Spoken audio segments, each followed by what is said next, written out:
오늘 함께 나누실 하나님의 말씀 마가복음 10장 13절로 22절의 말씀입니다. 마가복음 10장 13절로 22절의 말씀 우리 한 절씩 교독하도록 하겠습니다. 제가 먼저 13절 말씀 봉독합니다. 사람들이 예수께서 만져주심을 바라고 어린아이들을 데리고 오매 제자들이 꾸짖거늘 예수께서 보시고 노하시어 이르시되 어린아이들이 내게 오는 것을 용납하고 금하지 말라. 하나님의 나라가 이런 자의 것이니라.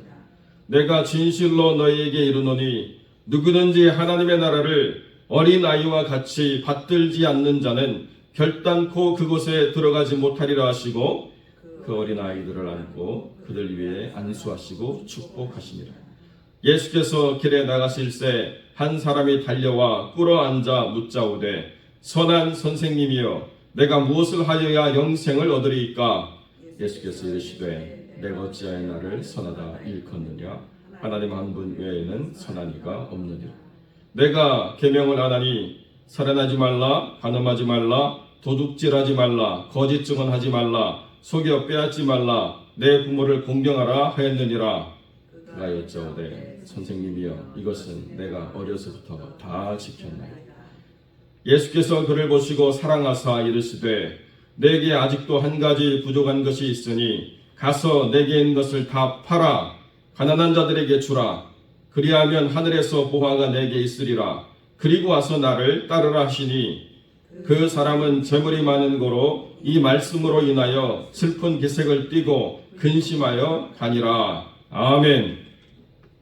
본문의 말씀을 가지고 하나님 나라에 합당한 사람이라는 제목으로 이 말씀을 함께 나누겠습니다.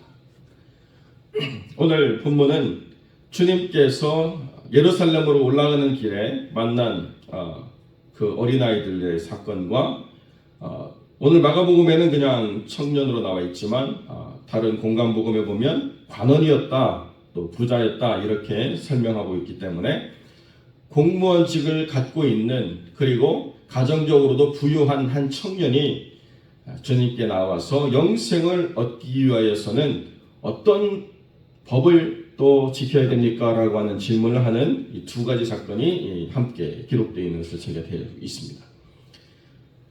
주님께서는 어린아이들을 꾸짖는 제자들을 향하여 노하시고 어린아이들을 오히려 더 칭찬하시면서 안수하시고 축복하시고 하나님의 나라가 이 어린아이처럼 받아들이지 않는 자는 결단코 들어갈 수 없다고까지 어린아이들의 영적 상태와 어린아이들의 그 마음 자세가 얼마나 우리에게 필요한 것인가를 분명하게 가르쳐 주고 계십니다. 반면에 그런 어린아이 때부터 하지 말라고 하는 금원의 계명과 부모를 공경하라고 하는 이 한 가지를 가지고 쭉 살아왔던 한 청년이 아무리 그 행동을 반복해서 한다 하더라도 자기 마음에 영생이라고 하는 것을 이것으로는 해결할 수 없다라고 하는 그 진정한 고민에 직면해서 주님 앞에 나와가지고 무엇을 더 해야 됩니까? 라고 고민하는 그런 장면을 대하고 있습니다. 그래서 주님이 그를 사랑하사 부족한 것이 있다. 바로 가난한 자들을 네가 돕고 나를 따르라. 주님이 이렇게 말씀을 하셨습니다. 그때 바로 그 사람이 재물로 인하여서 근심하고 주님을 떠나갔다. 이렇게 성경이 이야기하고 있다는 거죠. 그러니까 어린아이들은 주님께 나오는 것에 대해서 주님이 다른 어떤 것도 말씀하지 않았고 안수하시고 축복하셨습니다.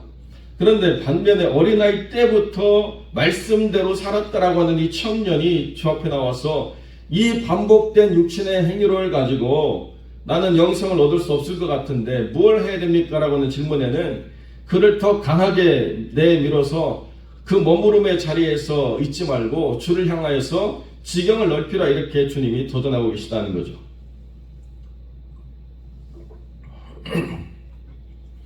그가 가지고 있는 것이 많기 때문에 고민하게 되었다는 것입니다. 이게 오늘 우리 신앙의 역설이죠. 가지고 있는 것이 많으면 많을수록 가지고 있더라고 하는 것에 대한 책임을 하나님 앞에서 우리 스스로가 분명하게 드러내야 되는 삶의 자리라는 것이죠. 많이 가지면 많이 가질수록 주님이 많이 찾는다라고 말씀하시는 것이 우리에게 있어서는 굉장히 부담스럽고 불편한 일이 되어지고 있다는 것입니다. 주님께서는 왜 이 부자 청년에게, 그리고 관원으로 이렇게 살아가고 있는 청년에게 모든 것을 다 팔아 가난한 자들에게 주라 이렇게 말씀하시고, 이제 그 청년이 살아가는 삶의 관원이라고 하는 직책을 벗어버리고 나를 따르라고 하셨는가? 이것이 영생이라고 하는 것에 비해서 얼마나 무가치하고 얼마나 무의미한가를 깨닫지 않으면 네 삶이 바뀌지 않을 거다라고 주님이 분명히 말씀하고 계시다는 것, 여기에 있다는 것입니다. 어린아이는요, 자기 스스로 권리가 없어요.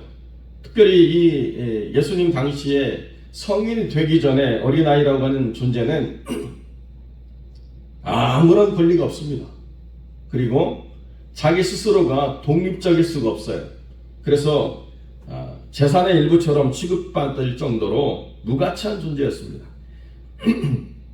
그리고 스스로가 미숙하다는 것을 분명히 알고 있었습니다. 그러니까 어린아이라고 하는 표현은 무언가를 더 배워야 되는, 누군가의 지도를 받아야 되는 이라고 하는 말과 다름이 아닙니다.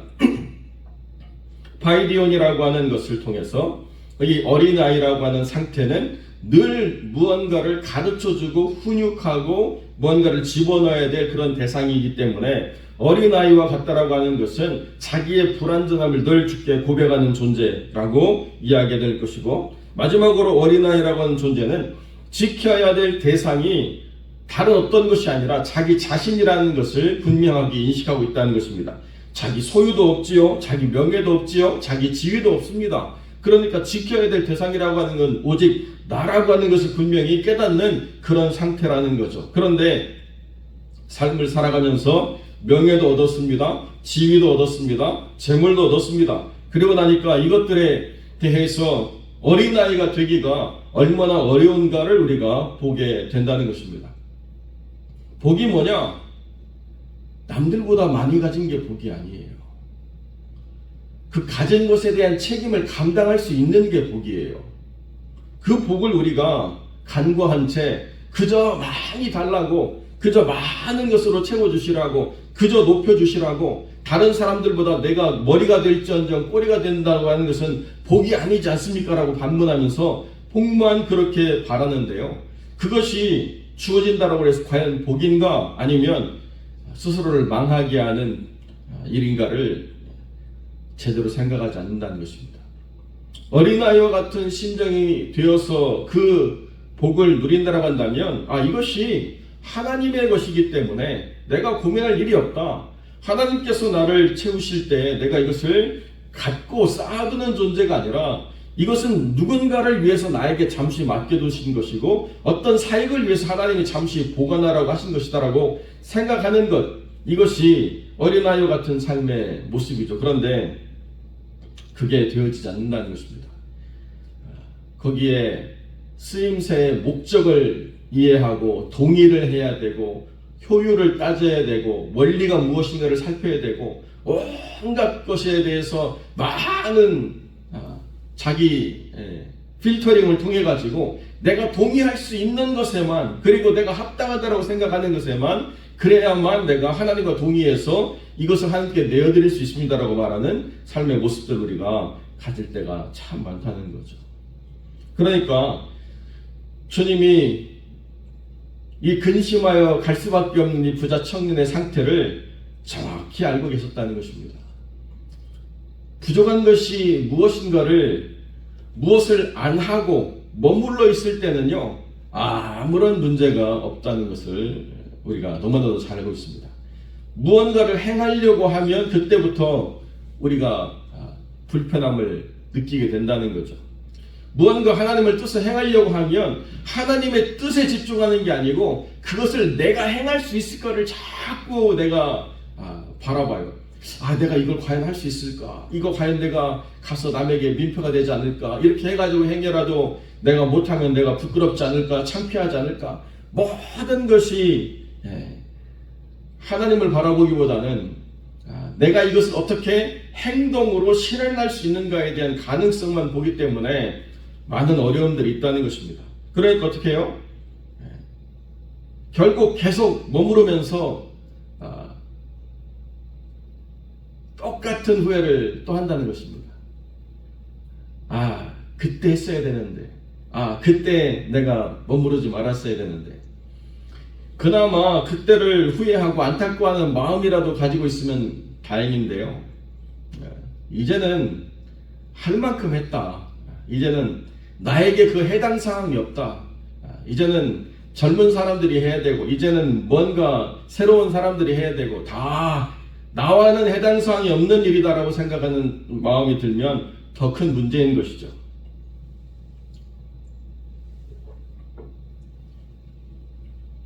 그러면 어떻게 됩니까? 점점 영적으로 무감각해지는데도 자기가 하나님 앞에서 얼마나 메마르고 있는 것을 깨닫지 못해요. 우리가 주의 몸된 교회를 사랑하기 때문에 행하는 모든 일들을 누군가 때문에 하는 것은 아니거든요. 누가 시켜서 하는 것도 아니고, 누가 강요해서 하는 것도 아니고, 눈치 봐서 하는 것도 아니고, 내가 하나님 앞에 기쁨으로 헌신하고 봉사하기 위해서 하는 것이기 때문에 그런 일들이 아무런 의미가 없는데도 불구하고 나는 다 이렇게 했고 이제 내 할 일은 끝났으니까 나는 잘하나 못하나 나는 뒤에서 바라보고 지적하고 감독하고 핀잔 주고 해야 되겠다. 이거는 성도의 모습이 될 수가 없는 것이죠.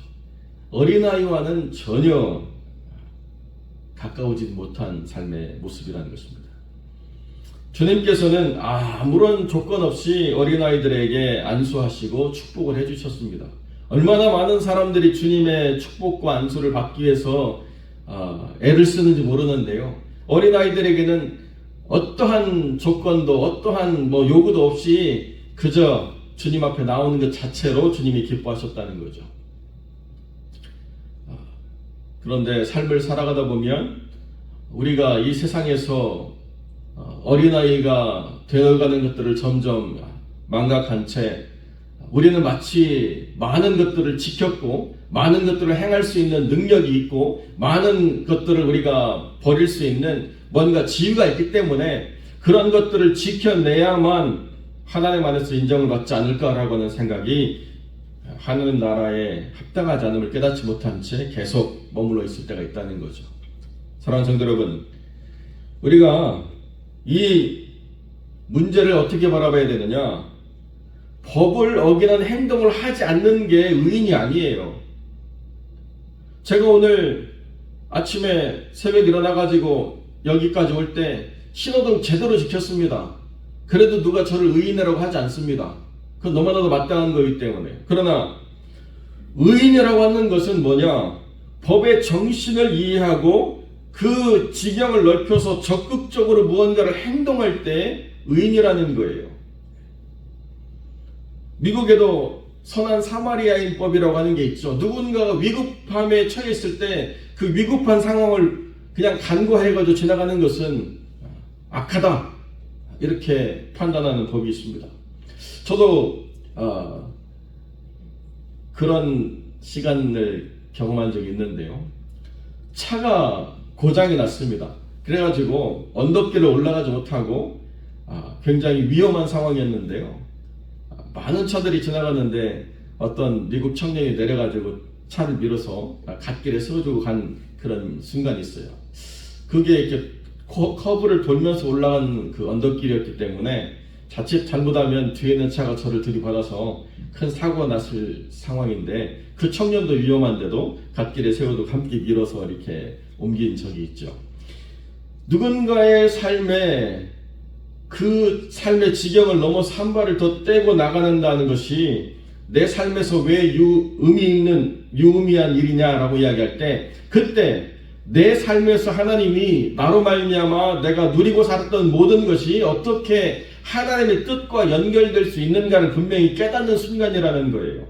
머물러 있으면 그 삶에 아무런 의미가 없습니다. 내가 예수를 믿는 것인지 교회를 다니는 것인지 어떠한 생각에 전혀 도전도 없고 또 자극도 없고 느낌도 없고 살아있다라고 하는 생명력을 갖는 것은 더 힘들고 그런 상태라는 거죠. 그런데 바로 그때 지경을 넓혀서 누군가에게 손을 내밀고 누군가를 돕고 무언가 하나님 안에서 머무름의 그 벽을 깨뜨리고 뜻을 펼쳐서 한 걸음 내디딜 때 그때 하나님 나라가 내 안에 성큼 다가오는 것을 경험할 수 있게 된다는 것이죠. 그러니까 이 세상에서 가지고 있는 것을 지켜내고 내기를 위한 복은 사실 하나님과는 무관한 것입니다. 이 세상에서 내가 갖고 있는 것을 더 많이 가지려고 간구하는 복은 하나님의 뜻이 아니라는 거예요. 어떻게 하나님이 맡기신 삶의 모든 것들을 하나님의 뜻대로 사용하다가 하나님께 나아갈 것인가를 고민할 때 그때 하나님이 복 있는 사람이라고 말씀하실 수 있는 어린아이와 같은 신앙의 모습이 된다는 것입니다. 사랑하는 성도 여러분, 우리의 삶에 해왔던 대로의 삶이 아니고 무언가 지경을 넓힐 수 있는 그런 삶의 선택이 있을 때 여러분들을 보실 필요가 없습니다. 하나님이 여러분들보다 여러분들을 더 잘 아시기 때문에 하나님께서 그런 삶의 자리를 두셨을 때는 하나님만 바라보고 나아가도록 말씀하시는 거예요. 상황도 조건도 환경도 아무것도 무의미하다는 것을 우리가 분명히 깨달아야 된다는 거죠. 저희를 위해서 기도하고 있는 제가 또 친한 우리 선교팀이 북인도 선교를 갔다 온 지 얼마 안 됐는데요. 또 청년들하고 일본 선교 간다고 회장이 저한테 또 카톡을 보내서 기도해 달라고 그러더라고요. 안 힘드냐고 카톡으로 전화했더니요. 힘들 줄 알았는데 더 신나고 즐겁다고. 제 대학 후배 이 회장은요. 너무 선교에 아주 올인해가지고 학교에서 교수로 사역하는 것 이외에는 장가도 안 가고 아예 그냥 자기는 헌신했다고 이렇게 살아가더라고요. 어떻게 그럴 수 있는가? 이 세상의 것보다 하나님의 나라가 더 크면 이 세상의 것들은 무의미하다는 것을 더 분명하게 깨닫게 되기 때문에 그런 것이죠. 어린아이들은 그냥 끌리는 대로 와서 앉아 있다가 기도받고 또 축복받고 갔습니다. 그런데요, 이 청년은 자기 의지로 와서 무릎 꿇고 막 뭔가 간구하는 것 같은데요, 네 지경을 넓히라고 그러니까 뒤도 안 돌아보고 돌아갔다는 것이 오늘 주님을 쓸쓸하게 만드는 일이겠죠. 사랑하는 성도 여러분, 여러분의 모든 것이 하나님의 뜻과 연결될 때 그때 여러분들은 진짜 하나님 나라의 거룩한 백성인 것을 자각하고 살아갈 수 있게 될 줄 압니다. 여러분의 삶의 시간들, 여러분이 가지고 있는 것들 하나님의 나라를 위하여서 이 땅 가운데 그 필요와 가치를 분명히 채울 때 하나님께서는 여러분의 삶을 더 복되게 하실 것이고 여러분이 하나님 안에서 하나님 나라에 합당한 자라고 하는 분명한 증거로 충만하게 해 주실 줄로 믿습니다.